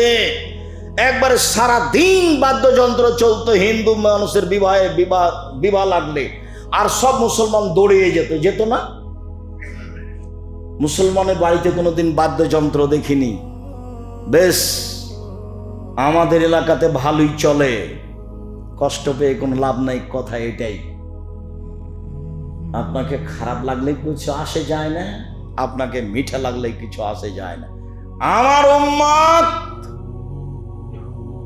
তিনটা আশঙ্কা: এক, ভ্রান্ত হুজুর ধর্ম বিক্রি করে খাবে; দুই, আমার উম্মত মূর্তি পূজা করবে, মূর্তিকে সম্মান করবে; তিন, আমার উম্মত হিন্দুদের সাথে মিশে যাবে, বাদ্যযন্ত্রে লিপ্ত হবে, এটা হিন্দুদের কাজ।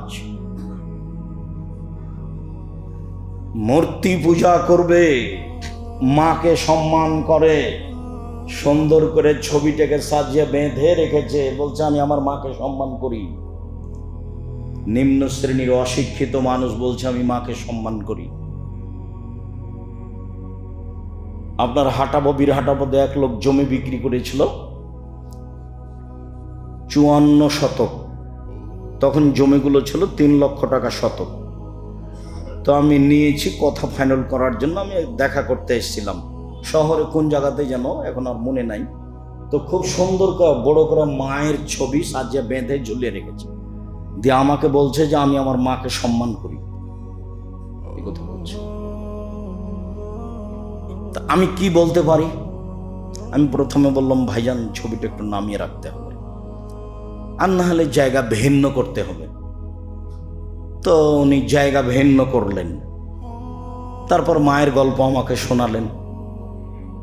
বলছি শোনেন, মায়ের ভালোবাসা দেখে হিফজখানা খুলেছেন, ওটা প্রতিষ্ঠান নয়। একটা ছেলেকে হাফেজ করেছেন, মানে ওর হাঁটুর উপরে মেয়েরা ওর হাঁটুর মালায় ফাটিয়ে দিয়েছিল যে চলতে না পারে। এখন তো আর চলতে পারে না। ও কি করছে? বড় একটা টুপি মাথায় দিয়েছে, তার উপরে রুমাল দিয়েছে, মানুষের বাড়ি বাড়ি খেয়ে বেড়াচ্ছে। আর আল্লাহর রহমতে বেড়াইতে থাকলে তো অনেক বাড়িতে একদিনই দাওয়াত মিলে, নাকি তুমি তাই না? অনেক দাওয়াত মিলে। এমন একদিন দেখি না যে এরা বসে আছে খাওয়া থেকে, 2-3টে বাড়িতে দাওয়াত পাওয়া যায়। ভালোবাসার অভাব নাই, গরু জবাই করে খাওয়াতে ভালো আছে। আমার বেড়ায়াতের ভাই বোনেরা খাওয়ার জন্য প্রস্তুত। আব্দুর রাজ্জাক সাহেবের উপর ভালোবাসা কম নেই, আমি আপনাকে এদিকে কষ্ট দিতে চাইনি। আপনি খাওয়ার ব্যবস্থা করেন, সেটা ভালো, যদিচ অতিরিক্ত প্রয়োজন নেই। তবু মাথায় টুপি দিয়ে উপরে রুমাল দিয়ে বাড়ি বাড়ি দাওয়াত খেতে হবে, এর নাম হাফেজ। এই জন্য কোরআন আসেনি, ভুল হিসাব। প্রেক্ষাপট পরিবর্তন করতে হবে, তার জন্য কোরআন। প্রেক্ষাপট কি করতে হবে? পরিবর্তন করতে হবে, তার নাম কোরআন। জাতির যদি রাস্তাঘাট করে দিতে না পারি, জাতির যদি স্কুল কলেজ করে দিতে না পারি, জাতিকে চূড়ান্ত সঠিক ধর্ম দিতে পারবো ইনশাআল্লাহ। ধর্মের ব্যাপারে জাতিকে ফাঁকি দিয়ে পরকাল হারাতে রাজি নই, মনে রাখবেন ভালোভাবে। এবার চলেন, রাসূল সাল্লাল্লাহু আলাইহি ওয়াসাল্লাম আমাকে আর আপনাকে লক্ষ্য করে কত কষ্টকর কথা বলছেন। তিনি বলছেন লায়াতিয়ান্না আলা উম্মতি কামা আতাবানি ইসরাইল হাজওয়ান বিন নালে। আমার উম্মত মিশে যাবে ইহুদি খ্রিস্টানের সাথে। ডান হাতের বিঘত যেমন বাম হাতের সমান, আমার উম্মত মিশে যাবে ইহুদি খ্রিস্টানের সাথে।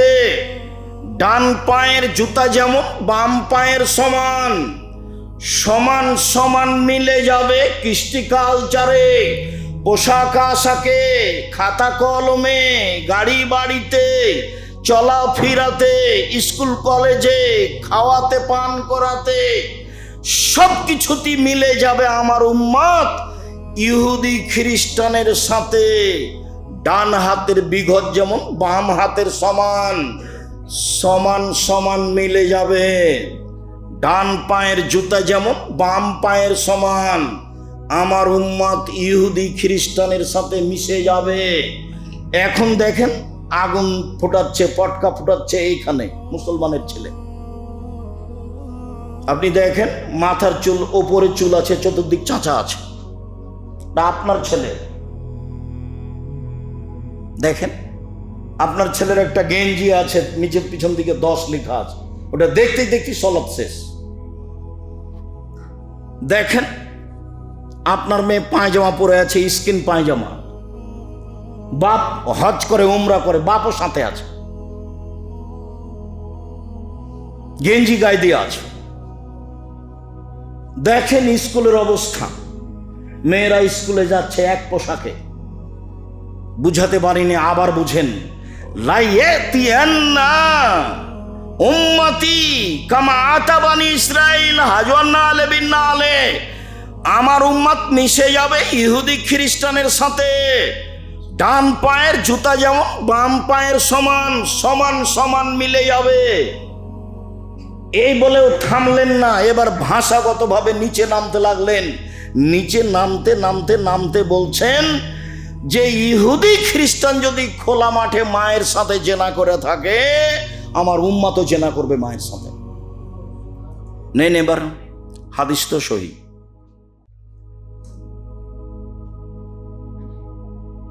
তাহলে আপনি এবার করেন। আজকে হলো 31st নাইট। সারা ঢাকাতে কি করছে ছেলে মেয়ে দেখেন, প্রায় সবাই মুসলমানের। এরকম পিতা হলো ইতর শ্রেণীর মানুষ, এরকম মা হলো ইতর শ্রেণীর মানুষ। এরাই হলো বন্য বাপ মা, এরাই হলো বর্বর বাপ মা, এরাই হলো অসভ্য বাপ মা, এরাই হলো নিম্ন শ্রেণীর পিতা মাতা।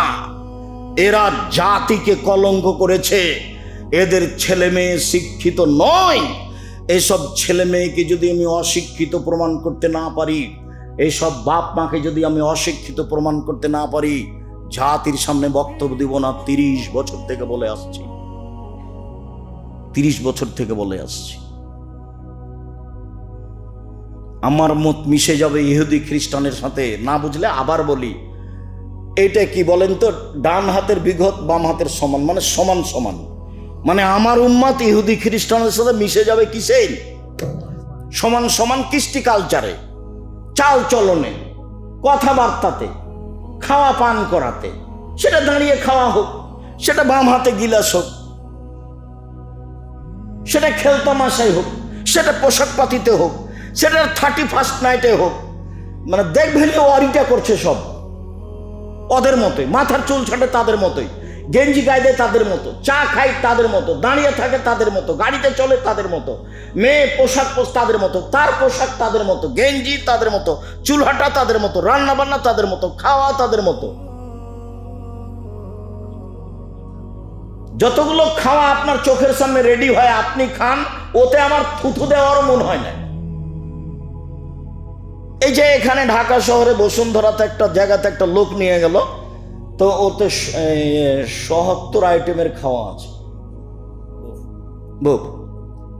তো বলছে কোনটা নিয়ে আসবো আপনার জন্য?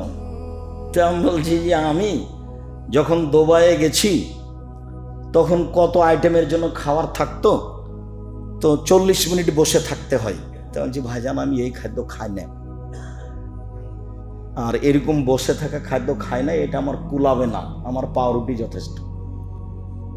আমি এই খাদ্য খেয়ে সময় কাটাতে পারবো, আমি একদিনও যাই না। শেষ পর্যন্ত 5-7 দিন পরে আমার জন্য পাকিস্তানি হোটেল ঠিক করেছি। তবু বলে রেখেছে আসার সাথে সাথে দিতে হবে, যা আছে সেটা দিবেন, উনি 5 মিনিট বসে থাকবে না। 40 মিনিট বসিয়ে থাকিয়ে বলছে যে এগুলো এখন রেডি আপনাদের জন্য নিয়ে আসেন। আমি এইসব কিছু খাই না, ওসব খাদ্য আমি থুথু দিতে চাই না। আপনি খান, টাকা আছে খান, ছেলে মেয়ে যে খান, খাচ্ছে তো জাতি, খাচ্ছে না? অত বড় বড় হোটেল চলছে না, সব প্রায় মুসলমান। এরাই ইহুদিদের চরিত্রে, এরাই খ্রিস্টানের চরিত্রে। এদের ব্যাপারে আল্লাহ রাসূল আফসোস করে বলেছেন, ভিক্ষুককে টাকা দেয় না, বলছে মাফ করো। ভিক্ষুককে কি বলে? মাফ করো বলে। ভিক্ষুককে টাকা দেয় না, ভিক্ষুক বাড়িতে যেতেও পারে না, 7টা দরজা আছে, ভিতরে কোথায় থাকে বউ তার কোনো হিসাব নাই। সব নিয়ম নীতি ইহুদি খ্রিস্টানদের সাথে। আমি যদি বুঝাতে না পারি, আমি অক্ষম, তাই আমি বুঝাতে পারি না। আমার উম্মত মিলে যাবে ইহুদি খ্রিস্টানের সাথে। ডান হাতের বিঘত যেমন বাম হাতের সমান, ডান পায়ের জুতা যেমন বাম পায়ের সমান। বলতে বলতে ভাষাগত নিচে নামতে লাগলেন, বললেন ইহুদি খ্রিস্টান যদি মায়ের সাথে জেনা করে থাকে আমার উম্মত করবে। ওদের সাথে সব কিছু মিলে যাবে। আপনি দেখেন না বসুন্ধরা তো আপনার কাছে, আপনি তো দিনরাত দেখছেন, আপনি বসতে পারেন আর না পারেন, ছবি তো ঠিকই দেখছেন, মেয়েকে তো হাঁটতে ঠিকই দেখছেন, বাপকে তো ঠিকই দেখছেন। আব্দুর রাজ্জাক সাহেব, আরে বসুন্ধরা দেখতে যাবো কেন, বেড়ায় তো দিনরাত দেখছি। জি হ্যাঁ, আমিও দেখেছি, আমিও আপনার মেয়েকে দেখেছি, আপনাকেও দেখেছি। এভাবে চলতে কি দেখাতে চাচ্ছেন আপনি? কয় পয়সা বিদ্যা রাখেন, ছেলে মেয়ে কি করে, ভুল হিসাব। আপনাকে আমি কষ্ট দিতে চাইনি, ফিরে আসতে হবে, ফিরে আসতেই হবে। রাসূল সাল্লাল্লাহু আলাইহি সাল্লাম বলেন, ইন্না মিম্মা আখাফা আলা উম্মতি, পৃথিবীর মানুষ মনে রেখো, আমি আশঙ্কা করি আমার উম্মতের আজ-জিনা, জেনার, দুই আশ-শাহওয়াতুল খাফিয়া, গোপন পাপের। আমি আমার উম্মতের উপরে আশঙ্কা করে যাচ্ছি জেনার। জেনা পাপ নয়, 31st নাইটে জেনা করলে নেকি হবে, নাউজুবিল্লাহ মিন যালিক।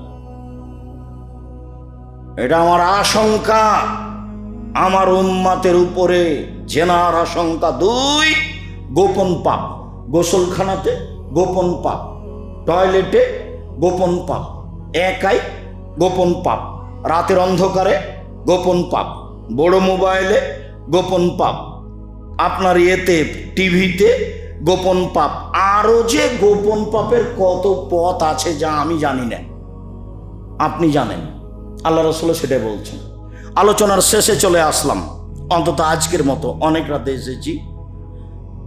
উমামা বাহেলি রাদিয়াল্লাহু তাআলা আনহু বলেন, আল্লাহর নবী বললেন, বাইনামা আনা নাঈমুন, আমি মুহাম্মদ সাল্লাল্লাহু আলাইহি সাল্লাম একদা ঘুমিয়ে আছি।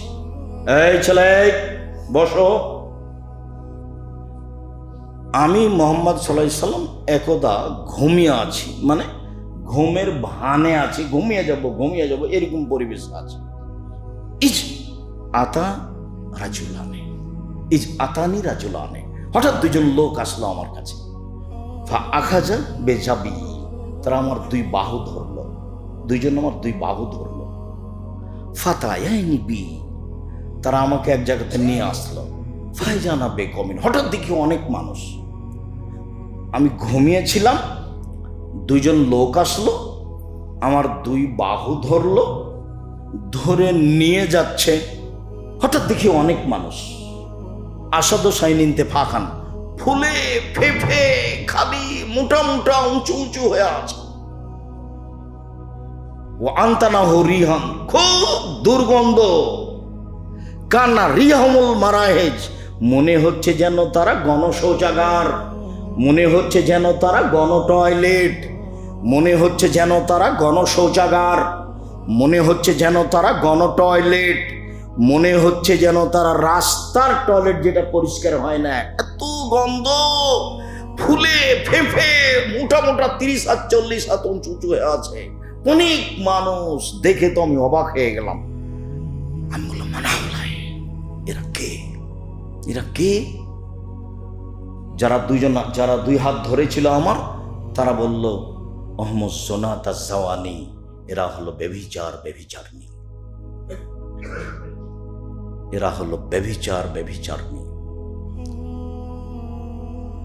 এই হাদিসটা যখন আবার এসেছে তখন বলা হয়েছে, যেসব মহিলারা জেনায় লিপ্ত হয়, ওর লজ্জা স্থানের গন্ধে জাহান্নামীরা জাহান্নামে টিকতে পারবে না। যেসব মহিলারা জেনায় লিপ্ত হয়, ওদের লজ্জা স্থানের গন্ধে জাহান্নামীরা জাহান্নামে টিকতে পারবে না। এসব রাত ইহুদি খ্রিস্টানের আদর্শকে মেনে নেওয়া রাত। খুব সাবধান, এইভাবে দিন কাটাবেন যে এইসব রাতের এইসব নীতিতে পেশাব করে দিলাম। ঠিক, আমি তো এর নাম নিব না, আমার উত্তরসূরি ছেলে মেয়ে যারা আসবে তারাও নিবে না, ইনশাআল্লাহ। এইভাবে শক্ত হবে। যতদিন আপনি বাপ হিসাবে বেঁচে আছেন ততদিন শক্ত হন। বাড়ি আপনার, জমি আপনার, ব্যবসা আপনার, ছেলে মেয়ে আপনার অধীনে থাকে। আজও যদি 10,000 টাকা হারিয়ে দেয় তাহলে খুব ক্ষেপে যান। হ্যাঁ, তুই কোথায় টাকা হারালি, তোর হিসাব নাই। কিভাবে চলিস সে তো ঠিকই পারেন আপনি। আর ছেলে মেয়ে দিনরাত নগ্ন হয়ে ঘুরবে, জেনায় লিপ্ত হবে, আপনি জানতে পারবেন, কিছু বলবেন না, কাপুরুষের পরিচয় দিয়ে থাকবেন। ভুল হিসাব। আপনি আপনার দিনী ভাই, আপনাকে আমি অনেক ভালোবাসি, আপনার সাথে আমার ভালোবাসার কোনো ঘাটতি নেই। আমি আপনার কল্যাণ কামনা করি, বিশেষভাবে আপনি বেরায়েতের মানুষ এই হিসাবে আমি আরো আপনার কল্যাণ কামনা করি। বেরায়েতের সকল দিনী ভাই, সকল দিনী বোন, যারা এসেছেন, যারা আসেননি, আমি সবারই কাছের মানুষ, সবাই আমার কাছের মানুষ আমি মনে করি। দীর্ঘ দিন থেকে আমি বেরায়েতে আসি। এই মর্মে আপনাকে আমি জরুরি কথা একটা বলে যাচ্ছি, সেটা হলো এই যে শিক্ষার অতীব প্রয়োজন। বেরায়েতে শিক্ষা নেই বললেই চলে। সবাই এখন গান বাজনা, বাদ্যযন্ত্র, খেলতামাশা, ব্যবসা বাণিজ্য, আরামে লিপ্ত। প্রতিষ্ঠান গড়েন, আর না হলে প্রতিষ্ঠান যারা গড়েছে তাদের সহযোগিতায় যান। কালকে ছেলে মেয়ে পাঠান, বড় ছেলে যেগুলো ইন্টার পাস করেছে, ম্যাট্রিক পাস করেছে, অষ্টম নবমে আছে, তার পড়ার আমি ভিন্ন পথ করেছি, তাড়াতাড়ি উপরে চলে যাবে, তার নাম মাহাত। আগামীকাল ভর্তির তারিখ। সারা বাংলাদেশে যত প্রতিষ্ঠান আছে জামিয়া সালাফে নামে, সব জামিয়া সালাফের ভর্তির তারিখ আগামীকাল। ছেলে পাঠান, মেয়ে পাঠান। বেরায়েত হিসেবে যদি ফেল করে পরীক্ষায়, আমি আপনার সাথে ওয়াদাবদ্ধ, আপনার ছেলে মেয়েকে নিব আমি ইনশাআল্লাহ। এত ছাত্র যাবে, সবাইকে কি নিবে রাখবে কোথায়? 2,500-3 হাজার ছাত্র ছাত্রী যদি উপস্থিত হয় এখানে এবং ওখানে, তাহলে সবাইকে নিতে পারবে? থাকার যা রাখার জায়গা আছেই তো আগে থেকে। আপনার প্রায় 5,000 ছেলে মেয়ে আছে। এখনই ওদের বাড়ি ঘর নাই, তারা 8,000 ছেলে মেয়ে কেমনে রাখবে? নিবে না সবকে। খুব বেশি যাচ্ছে রাজশাহী, ওখানে শিক্ষক শিক্ষিকা বেশি, সেই জন্য। আর এখানে তো ঘর বাড়ি তেমন করতে পারেনি। আপনি খালি টাকা দিব বলছেন আর দেন না, দিব বলছেন আর দেন। কখন যে দিবেন আর কখন যে ভালো করে করবো, দিবেন ইনশাল্লাহ, ইনশাল্লাহ। তো এখানে জমি কিনতে সময় লেগে যাচ্ছে, আরো 1 বছর লেগে যাবে ইনশাল্লাহ। তারপর আমরা একটা ভালো পর্যায়ে চলে যাব। মসজিদটা হলে আমরা কাছাকাছি পর্যায়ে চলে যাব ইনশাল্লাহ। জমি এবং মসজিদ নিয়ে আমরা খুব ব্যস্ত আছি। আপনাদের মসজিদে অনেক টাকা পয়সা আছে, 20-30 বছর পরে সব জমি জায়গায় এমনি হারিয়ে যাবে, কাজে লাগাতে পারবেন না। সরকার কখন দখল করে নেবে, তার আগেই বিক্রি করে দেশের কিছু মসজিদ করে দেন। ওইসব টাকা পয়সা জমি জায়গায় রেখে আপনি কি করবেন? 1 কাঠা জমির দাম আপনার 50 লাখ টাকা, 20 লাখ টাকা, 30 লাখ টাকা, 1 কোটি টাকা। তো এত জমি রেখে কি করবেন? 2-1 বিঘা রেখে সব বিক্রি করে দেন। বিক্রি করে দিয়ে আহলে হাদিসের যেগুলো জামিয়া সালাফে থাক, ওটা লাগবে না। অন্যান্য যারা আহলে হাদিসের মসজিদ আছে সেগুলো তৈরি করে দেন, করা ভালো। 20 বছর 30 বছর পরে এসব জমি যা কি হবে? এমনিতে হারিয়ে যাবে। আর এই টাকা আপনি অন্য কাজে লাগাতে পারবেন না। মসজিদের টাকা মাদ্রাসায় নিয়ে যাওয়া যাবে না, মাদ্রাসার টাকা মসজিদে নিয়ে যাওয়া যায়। মানে মসজিদের টাকা সবচেয়ে উপরে, এটাকে নিচে নিয়ে যাওয়া যাবে না। কথা বুঝতে পারেননি? মসজিদের সম্পদ কোথায় খরচ করতে হবে? মসজিদেই করতে হবে, অন্য কোনো জায়গাতে খরচ করতে পারবেন না। মাদ্রাসাটা নিয়ে যেতে পারেন মসজিদে, কিন্তু মসজিদটা মাদ্রাসাতে নিয়ে যেতে পারবেন। সম্মানিত দিনী ভাই বোন, আপনি ছেলে মেয়েকে শিখিয়ে দেন, আর না হলে যারা প্রতিষ্ঠান খুলেছে তাদের সহযোগিতা করেন। আপনি আগামীকালকে ছেলে মেয়েকে পাঠান, ফেল করলে আমি জিম্মেদার। 1, 2, আপনি জামিয়া সালাফের জন্য দোয়া করবেন, আল্লাহ তুমি জামিয়া সালাফে কবুল করো। আমার মনে বড় সাধ, এ দেশের মাটিতে আমি উন্নত মানের প্রতিষ্ঠান করবো ইনশাআল্লাহ। যেখানে ছেলে মেয়ে বাংলা, ইংরেজি, আরবি উন্নত মানের শিক্ষা অর্জন করে জাতির অন্যায়ের বিরুদ্ধে লড়বে, মুখে কলমে মিডিয়ায় লড়বে ইনশাআল্লাহ। দেশের সর্ববৃহৎ প্রতিষ্ঠান জামিয়া সালাফিয়া আয়াতনে, দেশের সর্ববৃহৎ প্রতিষ্ঠান শিক্ষক সংখ্যায়, দেশের সর্ববৃহৎ প্রতিষ্ঠান শিক্ষা গুণে, শিক্ষা মানে, দেশের শিরক মুক্ত প্রতিষ্ঠান জামিয়া সালাফিয়া, দেশের বিদাত মুক্ত প্রতিষ্ঠান জামিয়া সালাফিয়া, দেশের হিংসা মুক্ত প্রতিষ্ঠান জামিয়া সালাফিয়া, দেশের দল মুক্ত প্রতিষ্ঠান জামিয়া সালাফিয়া, দেশের সংগঠন মুক্ত প্রতিষ্ঠান জামিয়া সালাফিয়া, দেশের ভিন্ন ধরনের ব্যতিক্রম প্রতিষ্ঠান জামিয়া সালাফিয়া। জামিয়া সালাফিয়া প্রায় 5,000 ছেলে মেয়ে বর্তমান পড়াশোনা করে। প্রায় 519 জন ইয়াতিম আছে। কতটি? 519 জন ইয়াতিম আছে। সর্ববৃহৎ প্রতিষ্ঠান। আপনি একটু দোয়া করবেন, বাকিটুকু আপনার আল্লাহর ইচ্ছে। এরপরে আপনারা আমার জন্য দোয়া করি, আল্লাহ আজকের এই রাতের মতো রাতকে যেন আমরা মূল্যায়ন না করি, এই তৌফিক তুমি দান করো। আমরা যেন চরিত্রগতভাবে ইহুদি খ্রিস্টানের সাথে মিশে না যাই, তুমি আমাদের রক্ষা করো। তারপরে কয়েকটা জিজ্ঞাসা আছে।